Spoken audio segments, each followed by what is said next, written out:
سونے اللہ دا حبیب صلی اللہ علیہ وسلم۔ رحیم مصنف ابن ابی شیبہ جو امام بخاری رحمۃ اللہ علیہ کے دادا استاد کی کتاب ہے، مکتبہ امدادیہ ملتان سے چھپی ہے۔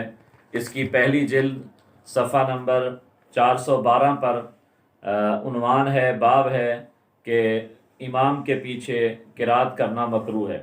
اس کے تحت چوتھے نمبر پر حدیث ہے، حضرت عبداللہ ابن شداد کہتے ہیں کہ رسول اکرم صلی اللہ علیہ وآلہ وسلم نے فرمایا، من کان لہو امام فقراءتہ لہو قراءۃ، جس شخص کا امام ہے یعنی جو امام کے پیچھے نماز پڑھ رہا ہے تو امام کا پڑھنا مقتدی کا پڑھنا ہے، امام کی قرات مقتدی کی قرات ہے۔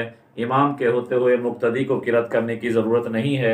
امام کے پیچھے جب انسان ہوتا ہے تو اس کو چپ کر کے خاموشی کے ساتھ سننا چاہیے۔ جس طرح ایک مؤذن کی اذان سب جماعت کی طرف سے کافی، ایک اقامت کہنے والے کی اقامت سب جماعت کی طرف سے کافی، خطیب جمعہ کا خطبہ سب جماعت کی طرف سے کافی، اسی طرح ایک امام کی قرات سب مقتدیوں کی طرف سے بھی کافی ہو جاتی ہے۔ ہر مقتدی کو الگ الگ قرات کرنے کی ضرورت نہیں ہے۔